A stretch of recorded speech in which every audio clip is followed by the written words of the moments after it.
उभं राहणाऱ्यांनी बसून घ्यावे। त्यानंतर चेतन पवार हे पण स्वागत करतील अशी मी त्यांना विनंती करतो।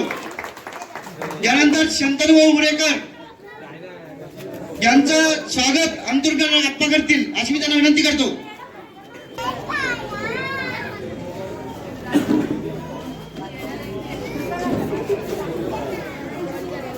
शिवसेना शहर उपाध्यक्ष राजीव पाटील गंगले यांचं स्वागत गिरीश गवळी करतील त्यांना अशी विनंती करतो। त्यानंतर उरेकर साहेबांचं स्वागत चेतन नंदुगवळी साहेबांचं स्वागत चेतन पवार करतील। शंतन भाऊ बाकी आहे, शंतन भाऊ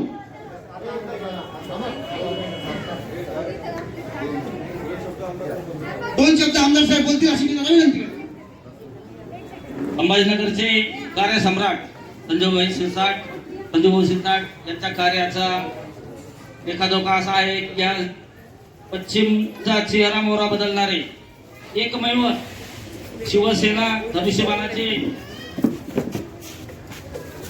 आमदार संजयभाऊ यांनी या पश्चिमचा सगळा चेहरा मोहरा बदलला आहे। सगळ्या सिमेंट रोडची संकल्पना आमदार साहेबांचे प्रत्येक गल्लीत प्रत्येक कॉलनीत सातारा परिसर देवळाई बीड बायपास या सगळ्या ठिकाणी केलेली आहे। अशा आमदार साहेबांना आपल्याला येत्या 20 तारखेला धनुष्यबाण या चिन्हावर बटन दाबून आपल्याला प्रचंड बहुमताने असं विजयी करायचं आहे।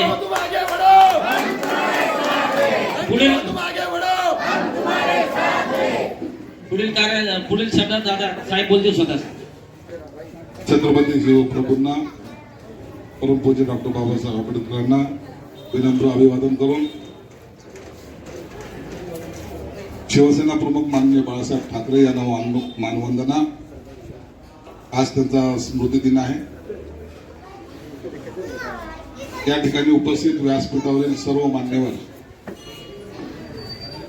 मला वाटतं रविवारच्या टायमाला सुद्धा इतकी गर्दी एखाद्या गल्लीमध्ये छोट्याशा सभेला जमताना मी पहिल्यांदा पाहतो। आणि सगळ्यात जास्त कार्टून कसं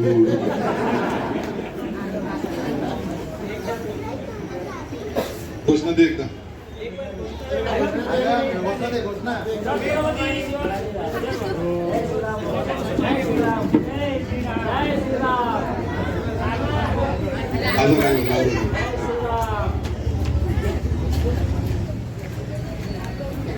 विधानसभेची निवडणूक चालू आहे। आज प्रचाराचा कसा सभा घेण्याचा शेवटचा दिवस आहे, परंतु प्रचार उद्या 5 वाजता संपणार आहे। या निवडणुकीमध्ये अनेक रथी महारथी उभे आहेत प्रत्येक ठिकाणी। काही लोकांचे बॅनर आपण पाहिले असेल, फिक्स आमदार, मीच आमदार, स्मार्ट आमदार, असे काही होल्डिंग गेल्या 4-5 महिन्यापासून आपण या शहरामध्ये पाहतो। जालना रोड असो, गल्ल्या असो, सगळ्या ठिकाणी ते सगळे बॅनर आपण पाहायचो। मलाही असं वाटत होतं की हे लोक एवढं बॅनर लावतात कशात। आणि जेव्हा निवडणूक घोषित झाली त्या टायमाला कोण उमेदवार हे समोर आपल्या आले। या निवडणुकीमध्ये प्रचार हा कामाचा केला पाहिजे। जो आमदार आहे त्याने काय काम केलं नाही हे सांगितलं पाहिजे, किंवा काय काम बाकी याच्यावर चर्चा झाली पाहिजे। सर्वसामान्य माणसाला त्याच्या रोजच्या जीवनामध्ये ज्या आवश्यक असलेल्या सुख सुविधा मिळतात का नाही यावर चर्चा झाली पाहिजे। परंतु आपल्या शहराचं वातावरण वेगळं आहे। आपल्या शहरामध्ये जेव्हा निवडणूक लागते तुम्ही माना ना माना, परंतु पुन्हा तोच विषय येतो। मग तो हैदराबादचा माणूस या शहरामध्ये आल्याशिवाय इथाची बिर्याणी खाल्ल्याशिवाय त्याचं काही पोट भरत नाही, तो बराबर इथे येऊन टपा। वातावरण काय तयार करतात या ठिकाणी येऊन ते सांगतात की शहर आमचं आहे, या शहरावर आम्ही राज्य करणार आहोत. गेल्या वेळेला एक चूक केली होती आपण पहिल्यांदा. मध्यामध्ये एखादा आपसामध्ये लढवलं, एकदा आमदार म्हणून निवडून दिलं, दुसऱ्यांदा लोकसभेला सुद्धा आपल्यातलेच काही लोक आपसामध्ये मताचं विभाजन झालं, पुन्हा तो खासदार झाला. निवडणूक एक 15-20 दिवसाची असते, परंतु या 15-20 दिवसाचा परिणाम असा झाला, 5 वर्ष त्यांनी या शहरावर राज्य केलं. अनेक वेळेला आम्हाला प्रश्न पडायचा, इच्छा असो का नसो, आम्हाला त्यांच्या बाजूला खुर्चीवर बसावं लागत होतं. हे वस्तुस्थिती होती. आमचे मत घेताना मी सेवनीला एक होल्डिंग पाहिली, काय त्याचा फोटो टाकलेला, त्याच्या नावाने एक होल्डिंग लावलेली पाहिली. या शहरामध्ये त्याची होल्डिंग लागते कशी? मी गेल्या 15 वर्ष तुमच्या इथे आमदार आहे, मी कधी या गल्लीमध्ये माझी होल्डिंग पाहिली का तुम्ही? कधी मी या ठिकाणी गल्लीमध्ये तुम्हाला कधी दिसलं का मी कधी काही होल्डिंग लावतात? तुम्हाला आमच्या एरियामध्ये होल्डिंग लावायची गरज का पडते, का करता तुम्ही, त्याच्या मागचं कारण आहे. ज्यांना आपल्यामध्ये घुसायचं तो ओएसी येतो सरळ. आपण इतके मोठ्या मेजॉरिटी असलेले लोक, तो म्हणतो 15 मिनिट अभी बाकी है, अभी मैंने मेरे छोटे को बोला नहीं है, वो मुझसे भी तेज तर्रार है. मग आम्ही कोण आहे? अरे आम्ही हे ते लोक आहोत ज्यांनी हे सर्व जगावर राज्य करायला निघालेला, देशावर राज्य करायला निघालेला औरंगजेबाचा थडगं बांधणारे लोक आम्ही आहोत. आमच्या नादी कशाला लागतात तुम्ही? आम्ही कधी कुणाच्या धर्माच्या विरोधात बोलत नाही, परंतु तुम्ही आम्हाला कमी लेखून जर आमचा जर अपमान करणार असाल तर तो आम्ही सहन का करायचा? इथं मी आता पाहतोय अनेक जणांच्या डोक्यावर टिळा लावलेला आहे, कोणी वारकरी संप्रदायाचा आहे, कोणी कोणत्या संप्रदायाचा आहे. तुम्ही कधी कुणाचे वाटे केलेले नाही ना, काही घेणं देणं नाही. माझा विठ्ठल बरा, मी बरा, माझा भगवंत बरा, मी बरा. आम्ही कधीच छेडलो नाही, कुणालाच छेडलं नाही. परंतु या शहरावर आमचा झेंडा लागावा यासाठी जो काही प्रयत्न आहे, तुम्ही शहरातले जाणते नागरिक आहात. या मध्यामध्ये असेल, पूर्वमध्ये असेल आणि पश्चिममध्ये एक लक्षात ठेवा, उमेदवार हा उभाटाचा नाहीये, हा एमआयएमचा आहे. एमआयएमच्या पाठिंब्यावर तो उभा आहे, म्हणून एकही मतदान तिकडे जाता कामा नये, लक्षात ठेवा. ही मी यासाठी सांगतोय तुम्हाला, त्यांना काही लोकांना पुचकारून आपलं स्वतःचं साम्राज्य या ठिकाणी उभं करायचं. त्यांचा सपोर्ट घेऊन काही ठिकाणी त्यांना मध्यमध्ये आणि पूर्वमध्ये त्यांच्या उमेदवार निवडून आणायचे.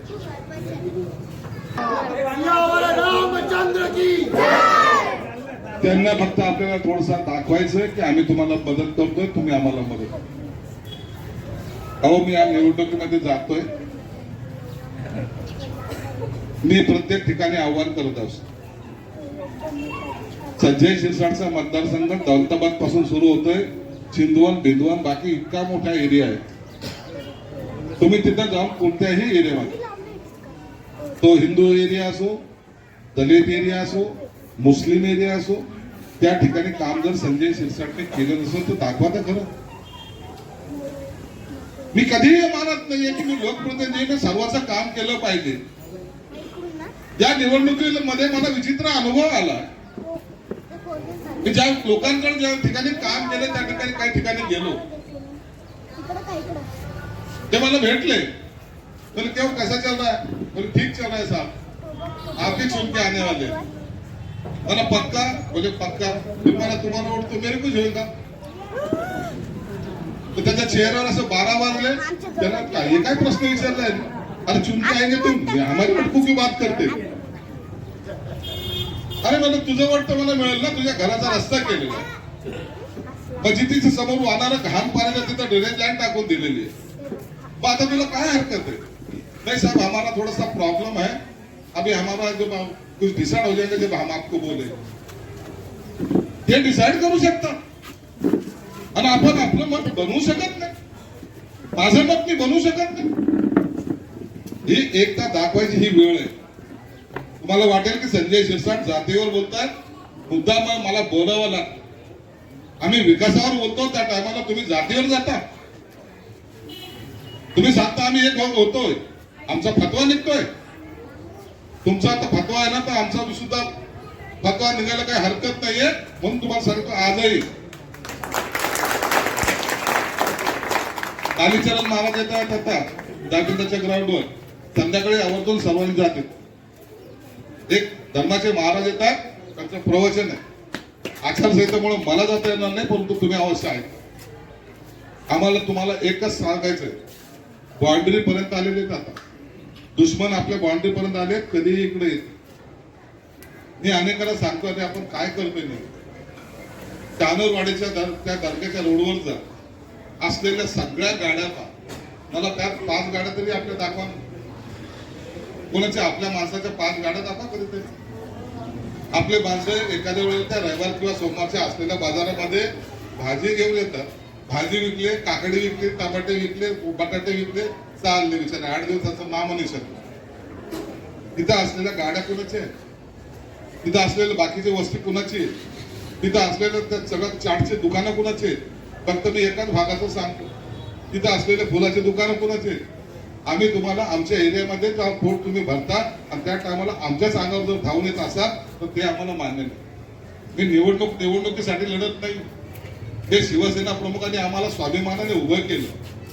ज्यांच्यामुळे आज आम्ही उभं राहिलो, त्यांना हे अपेक्षित नव्हतं. उभाटाचे नेते सांस्कृतिक मंडळावर जात आहेत. तुमच्या माहितीच तर सांगतो, जेव्हा शिवसेना प्रमुख पहिल्यांदा या सांस्कृतिक मंडळावर आले होते ना, त्या सभेचं सूत्रसंचालन संजय शिरसाटने केलं. लाखो लोक आले, तो कुटुंब लोक आले. आम्हाला पहिल्या आता असं सारखं नाहीये.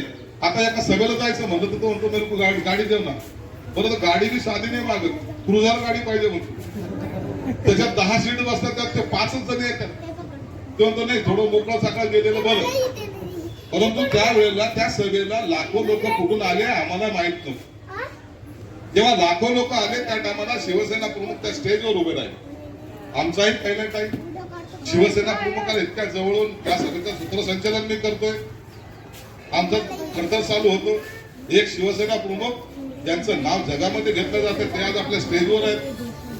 जेव्हा बाळासाहेब त्या ठिकाणी उभे राहिले भाषणाला आणि त्यांनी एक वाक्य वापरलं, जमलेल्या माझ्या तमाम हिंदू बांधवांनो आणि भगिनींनो, मातांनो. साध्या सांस्कृतिक मंडळावर टाळ्याचा कडकडाट झाला. आणि त्या दिवसापासून जी शिवसेना वाढली, झपाट्याने महाराष्ट्रामध्ये गेली. तुम्हालाही माहिती कसं कशी वाढली ते तुम्ही पाहिलेले, त्याचे साक्षीदार आहात. परवा दिवशी मोदीच्या सभेमध्ये मी भाषण करताना बोललो. संध्याकाळी उद्धव साहेब येत आहेत, त्यांनी त्याच सांस्कृतिक मंडळावर हेच पुन्हा शिवसेना प्रमुखाचं वाक्य वापरून दाखवा, जमलेल्या माझ्या तमाम हिंदू बांधवांना आणि भगिनी. नाही वापरलं. त्या सांस्कृतिक मंडळावर घोषणा काय झाल्या माहितीये? तुमच्याकडे तो व्हिडिओ आला असेल, सगळेजण व्हॉट्सअप वाले आहेत. जेव्हा एकदा भेटलं ते हरकत नाही, पण व्हॉट्सअप पाहिल्याशिवाय लोकांचं पोट भरत नाही. हे माझा अनुभव आहे. त्याच्यावर तुम्ही पाहिलं असेल कुठेतरी, अल्लाहू अकबरचे नारे देऊन उद्धव साहेबांचं स्वागत. बोला, हे काय संस्कृती आहे? हे शिकवले आम्हाला शिवसेना प्रमुखांनी. आणि असे लोक जेव्हा तिथं स्वागत करायला जातात, याचा अर्थ असा होतोय की त्यांना पुन्हा इथं भगवा उतरवायचा. तुम्हाला विनंती आहे, हे निवडणूक येतील जातील, 2 दिवसाची निवडणूक असते, परंतु या ठिकाणचा भगवा उतरला ना पुन्हा 10 वर्ष लागणार नाही. याची दक्षता घ्या, काळजी घ्या. म्हणून प्रत्येकानं आपलं मत हे नोंदवलं पाहिजे. नसता आपण ऐकतो सर्व, चांगलं वाटतं सर्व, पण मतदानाच्या दिवशी आम दुखायला लागलं. आता जाऊ दे, 4 वाजता जाऊ. 4 वाजता उठलो का नाही, लयच आळस आला, आता जाऊ दे, नाही गेलं तर काय होतं. असं करून आपला मताचा टक्का जेव्हा कमी होतो त्या टायमाला इतरांना फायदा होतो. त्या फायदा होऊ देऊ नका. कृपया आपल्या मताची टक्केवारी यासाठी वाढवा, तुमची असलेली एकता त्याच्यात दिसेल, तुमची असलेली ताकद त्यात दिसेल. आणि जेव्हा तुमची ताकद दिसेल त्या कामाला कुणाची हिंमत नाही तुमच्याकडे वाकड्या नजरेने पाहायचं नसता हा एरिया सुद्धा जवळजवळ सर्वच एक इकडे एक कॉर्नरला आहे त्याचा किती त्रास आहे आपल्याला एवढी मोठी बिल्डिंग बांधली